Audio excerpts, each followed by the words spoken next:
తెలియజేస్తున్నాను మేడే సందర్భంగా. మీరు కూడా మీ కార్మిక సోదరుల నేను కోరేవాడిని, నేను మీ అందరి వాడిని, నేను ఒక శ్రామికుడిని, మీ కార్మిక సోదరులలో ఒకడిని. నేను గొండి శంకర్ నా పేరు. గతంలో లాస్ట్ ఇయర్ కూడా మనం చాలా గ్రాండ్ గా చేసుకున్నాం. ఈ సంవత్సరం ఎలక్షన్ కోడ్ వల్ల ఇవన్నీ చేయలేని పరిస్థితి. అయితే ఇప్పుడు ప్రత్యేకమైన పరిస్థితి ఉంది. మే 13వ తారీఖున ఇంకా ఈ నాటికి కరెక్ట్ గా 12 రోజులు ఉంది. 12వ రోజు వీళ్ళందరూ కూడా పొద్దున్నే లేచి ఓటింగ్ లో పాల్గొని ఎన్డీఏ కూటమి బీజేపీ, జనసేన, తెలుగుదేశం కూటమి తరఫున గొండి శంకర్ అనే నేను శ్రీకాకుళం నియోజకవర్గానికి ఎమ్మెల్యేగా పోటీ చేస్తున్నాను. అలాగే కీర్తి చేసిన కింజరాపు ఎర్రనాయుడు గారి కుమారుడు శ్రీ కింజరాపు రామ్మోహన్ నాయుడు గారు ఎంపీ అభ్యర్థిగా పోటీ చేస్తున్నారు. సోదరులారా, మీరు ఒకటి వినండి.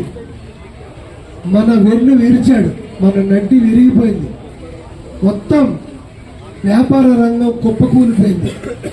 గతంలో మీకు వచ్చిన రాబడులేంటి, దినసరి ఆదాయం ఏంటి, ఖర్చు ఏంటి?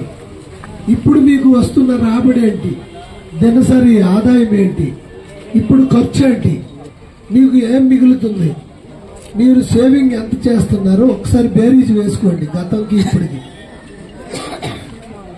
ఇలాంటి ప్రభుత్వాన్ని మనం గద్దె దింపాల్సిన బాధ్యత మన అందరిపై ఉంది. వాళ్ళు ఎలక్షన్లో ఈ 10 రోజులు మనం జాగరూకతతో ఉండాలి. ఎన్నో తాయిలాలు ఇస్తారు, మబ్బి పెడతారు, మందు ఇస్తానంటారు, డబ్బులు ఇస్తానంటారు. వీటన్నింటినీ మనం చాలా జాగ్రత్తగా ఎదుర్కోవాలి. ఎందుకంటే రేపు రాబోయే 10 రోజులు మనకి అత్యంత కీలకం. మనం ఓటు అనే హక్కుని వినియోగించుకోవడం సరిగ్గా చేయకపోతే 5 సంవత్సరాలు బాగా అనుభవించాం. ఇప్పుడు చంద్రబాబు నాయుడు గారు నిన్న పవన్ కళ్యాణ్ గారు కలిసి కూటమి తరఫున ఒక మేనిఫెస్టో విడుదల చేయడమైంది. అందులో స్పష్టంగా కార్మిక సంక్షేమానికి కూడా ఆయన చెప్పడం జరిగింది.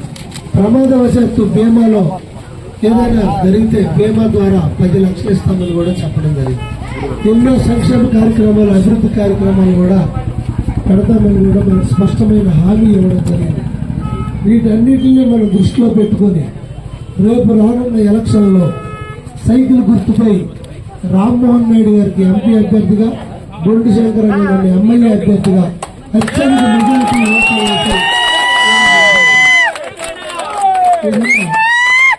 మీరు అన్నట్లు ఇప్పుడు మీకు గౌరవ అధ్యక్షుడిగా ఈ హమాలీల అధ్యక్షుడిగా నవీన్ అని ఉంటూ టీఎన్టీయూసీ తరఫున ఇక్కడ అధ్యక్షుడిగా, నియోజకవర్గ అధ్యక్షుడిగా ఉన్నాడు.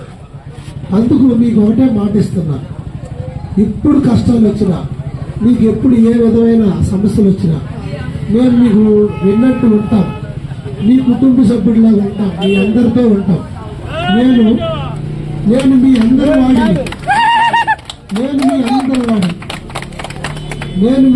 వాడిని, నేను ఒక సామాన్య కుటుంబం నుండి వచ్చాను. మీకు తెలుసు, కృష్ణపేట వాడు.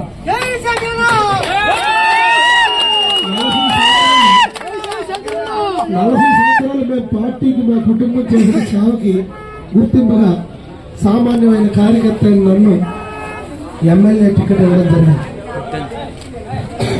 ఈ సందర్భంగా ఇంత మండు టెండర్ సైతం లెక్క చేయక మీ మధ్యలో ఉంటూ, మీతో ఉంటూ, మీకోసం పాటుపడతానని చెప్తున్నా. అభ్యర్థి మీకు ఎమ్మెల్యేగా కావాలా, ఏసీ రూముల్లో కూర్చొని, ఎక్కడో కూర్చొని ఎవరికో ఫోన్ చేస్తే గానీ మీకు కనిపించిన వ్యక్తి కావాలా, మీరే తేల్చుకోవాలి.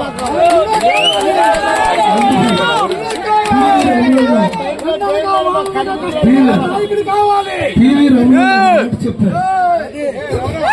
దొండపాటి నాగేశ్వరరావు గారు గతంలో అప్పటి నుండి కూడా మీకు ఇక్కడ విశ్రాంతి భవనం కావాలని అడుగుతుంటే ఈ రోజు కార్యరూపం దాల్సిన పరిస్థితి అన్నారు. సో దీనిపైన నేను దృష్టి పెట్టి రానున్న రోజుల్లో ఏవైతే ఇంకా కొన్ని ఎలాంటెడ్ అవ్వకుండా ఎటువంటి ప్రాబ్లం రాకుండా ఏ ఒక్క వ్యాపారికి కూడా ఇబ్బంది కలగనట్లయితే మీకు ఈ ఉన్నగాడికి విశ్రాంతి కోసం మీకు ఇస్తాం. ఎందుకంటే పొద్దున్నే ఇంటి దగ్గర క్యారేజీలు పట్టుకొని మీరు వస్తారు. అందుకోసమే మీకు ఇబ్బంది ఉంటుందని నేను అన్నా క్యాంటీన్ కూడా తెరవడం జరిగింది. పాత బస్ స్టాండ్ దగ్గర అన్నా క్యాంటీన్ నిలబడి పెట్టాను. మీరు పొద్దున్నే వచ్చి మళ్ళీ రాత్రి వెళ్తారు. మధ్యాహ్నం తినేటప్పుడు ఒక 5 నిమిషాలు రెస్ట్ లో ఉండాలి. ఎందుకంటే రోజంతా బరువులు మోస్తారు కనుక. తప్పకుండా మీరు ఏదైతే ఇప్పుడు అడిగారో ఈ విశ్రాంతి భవనం కోసం ఆ గదుల ఏర్పాటుకి నేను 100% కృషి చేస్తాను. అంతా సమయంగా జరిగితే జూన్ 4వ తారీఖున మనకి ఎలక్షన్ రిజల్ట్ వస్తుంది కౌంటింగ్. మీకు జూన్ నెలాఖరు కల్లా మీకు విశ్రాంతి తీసుకోవడానికి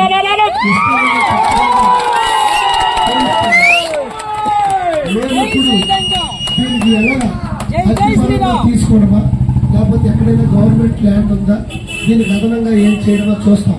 ప్రస్తుతానికి ఏవి కేటాయించకుండా ఎటువంటి గొడవలు లేకపోతే ఎవరికి ఇబ్బంది లేకపోతే మీకు ఒక 2-3 ఇచ్చి మీరు ఫ్యాన్లు వేసి విశ్రాంతి తీసుకునే విధంగా నేను చేస్తానని తెలియజేసుకుంటూ ఈ కార్యక్రమానికి పట్టణాధ్యక్షులు ఆధార్ వెంకటేష్ గారు కూడా రావడం జరిగింది. అలాగే జనసేన అధ్యక్షులు కామేష్ గారు, ఉదయ్ గారు, అలాగే శంకర్ గారు అందరూ కూడా హాజరయ్యారు. అలాగే అయ్యా ప్రెసిడెంట్ వేణు గారు, ఇతర కార్మిక నాయకులందరూ మీకు ఒకటే మాటిస్తా ప్రసాద్ గారు ప్రసాద్ గారు తమ్ముడు మర్చిపోయారు. మొన్న వచ్చారు మీరందరూ. నన్ను ఆశీర్వదించండి. వినండి, నన్ను ఆశీర్వదించండి. మీ కుటుంబ సభ్యులాగా నాకు హక్కును చేర్చుకొని మీరు గెలిపిస్తే నేను ఎల్లప్పుడూ మీతోనే ఉంటాను. మీ సమస్యలు ఏమున్నా నేను తీరుస్తాను, మీ వెనకే ఉంటాను. మనకి చంద్రన్న బీమా పథకాలు కానీ అలాగే చాలా అన్ని పథకాలు మేనిఫెస్టోలో వచ్చాయి. మన బతుకులు బాగుపడతాయి. రానున్న 5 సంవత్సరాల్లో మనకి స్వర్ణయుగంగా అవుతుందని కూడా మీకు తెలియజేసుకుంటూ అందరూ నాకు ఈ అవకాశం కల్పించినందుకు మీ అందరికి కూడా పేరు పేరు హృదయపూర్వక ధన్యవాదాలు తెలియజేసుకుంటూ